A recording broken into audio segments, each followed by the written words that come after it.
आहे, आपण नगराध्यक्ष पदाची निवडणूक लढत आहात, तर काय विजन घेऊन आपण या निवडणुकीला सामोरे जाता?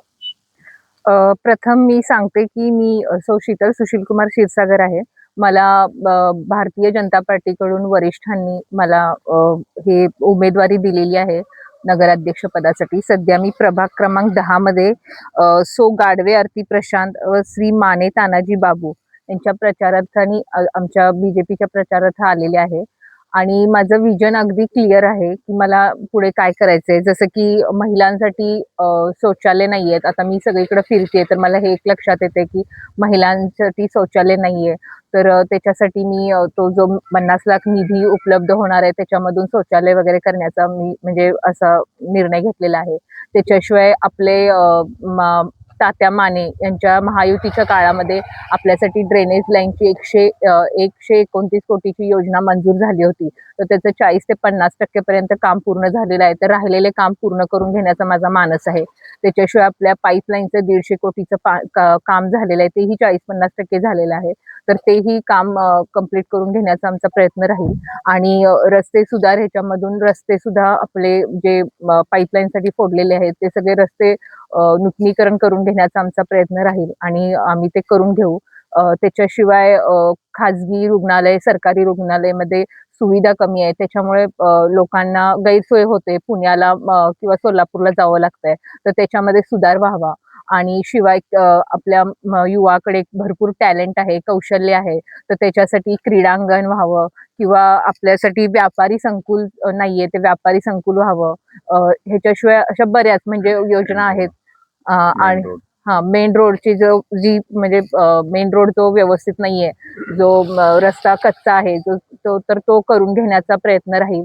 शिवाय नागनाथ मंदिरापासून पुढचा जो रस्ता आहे तो सुद्धा ह्याच्या आधी प्रस्ताव झालेला आहे, तर तोही कंप्लीट करून घेऊन तोही व्यवस्थित करण्याचा प्रयत्न राहील. आणि येत्या 2 वर्षामध्ये मोहोळचा चेहरा मोहरा बदलण्याचा असं माझं एक स्वप्न आहे. आणि त्याच्यासाठी मला या वरिष्ठांकडून बीजेपीच्या साथ मिळालेली आहे. त्याशिवाय जनतेचं सुद्धा खूप उत्साहपूर्वक वातावरण आहे आमच्यासाठी. सगळ्यांनी आम्हाला साथ दिलेली आहे. त्याच्यामुळे माझं विजन असं क्लिअर आहे की विकास आणि विकास आणि विकास, फक्त विकास करायचा आहे. एवढ्या याच्याशी मी प्रयत्न करणार आहे.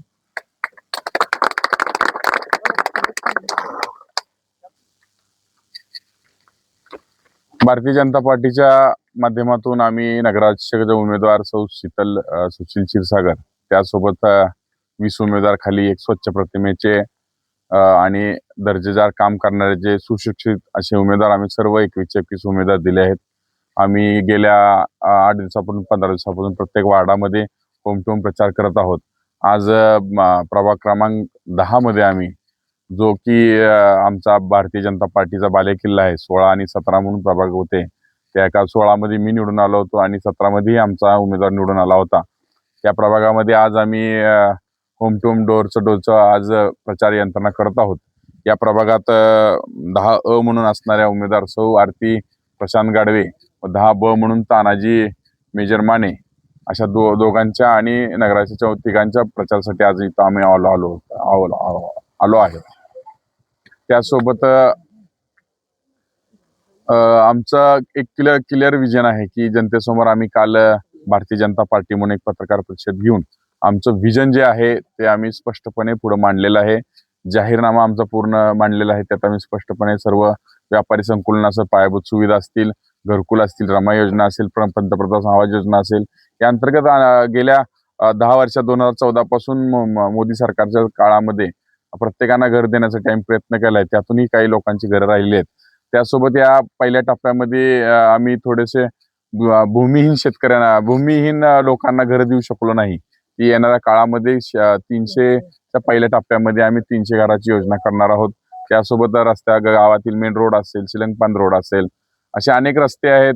पाणी पुरवठा योजना कंप्लीट करून घ्यायची आहे, ड्रेनेजची योजना कंप्लीट करून घ्यायची आहे. अशा अनेक प्रश्न आहेत ते आम्ही मार्गी लावणार आहोत.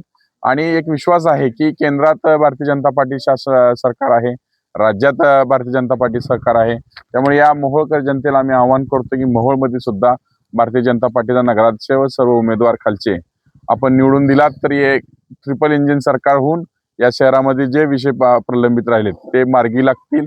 म्हणून येणाऱ्या 2 तारखेला आम्ही या तुमच्या माध्यमातून जनतेला आवाहन करतो की कमळासमोरील सर्वांचे 21 जणांचे बटन दाबून सर्वांना प्रचंड बहुमताने निवडून द्यावी ही विनंती करतो. जय हिंद, जय महाराष्ट्र. आमच्या पार्टीचं विजन, पार्टीचं स्पष्ट मत असतं की ज्या प्रभारीला जिथं नेमलंय तिथं त्यांनी स्थानिक राहून ते काम करावं आणि त्यानुसार जयकुमार गोरे साहेब इथं काम करत आहेत. त्यांच्या मतदारसंघामध्ये त्यांनी त्यांची अंतर लावली आहे आणि साताऱ्याच्या प्रभारीपदी शिवेंद्रराजे भोसले साहेब आहेत.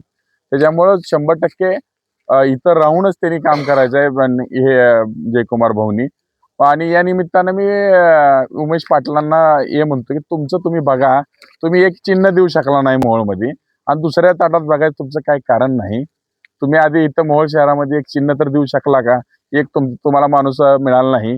अशा माणसानं आमच्या पालकमंत्र्यावर टीका करण्याचं काही कारण नाही. नगर माणसं आहेत, संविधानाचा आदर करणारी माणसं, संविधानाने सर्वांना अधिकार आहे. त्यानुसार ज्यांनी तिथं नगराध्यक्ष पदासाठी उमेदवारी अर्ज भरला ते छाननीमध्ये ज्याचं हे झालं त्यानुसार चाललंय ते तर आम्हाला काय बोलायचं नाही. पण जे संविधान होईल ते आम्हाला मान्य असेल.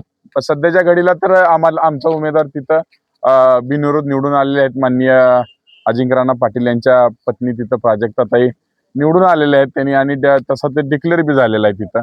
आणि जल्लोष चाहण्याचा विषय तुम्हाला त्याची काय, आम्ही संविधानानं जो निर्णय घेईल तो आम्हाला भारतीय जनता पार्टी म्हणून मान्य असेल.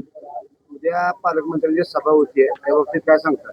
होय, उद्या भारतीय जनता पार्टीच्या माध्यमातून मोहोळ शहरामध्ये एक जाहीर सभा होत आहे. त्या सभेमध्ये आम्ही आमचा जाहीरनामा आणि सर्व गोष्टी त्यामध्ये आम्ही येणाऱ्या काळामध्ये काय करणार आहोत, आधी आम्ही काय केले आहेत त्यामध्ये प्रामुख्याने माननीय जयकुमार गोरे साहेब, सदाभाऊ खोत साहेब, माजी आमदार राजनजी पाटील साहेब, माजी आमदार यशवंत माने साहेब, जिल्हाध्यक्ष शशिकांत नाना चव्हाण आणि प्रमुख सर्वच नेते मंडळी माननीय नागनाथ भाऊ क्षीरसागर, बाळासाहेब गायकवाड, शाहजान मालक शेख, शैलेश गरड यांच्या सर्वांच्या उपस्थितीमध्ये आम्ही मोहोळ शहराला आमचं विजन काय आहे हे सांगण्यासाठी उद्या सभा लावली आहे. त्या सभेच्या माध्यमातून आपण सर्वजण जाणेल की आमचं या शहर कसं डेव्हलप करायचं आहे आणि याच्यापूर्वी आम्ही काय केलंय या गोष्टी सर्व तिथं सांगितल्या जातील. जनतेने त्या सभेला उपस्थित राहावी अशी मी या निमित्ताने विनंती करतो.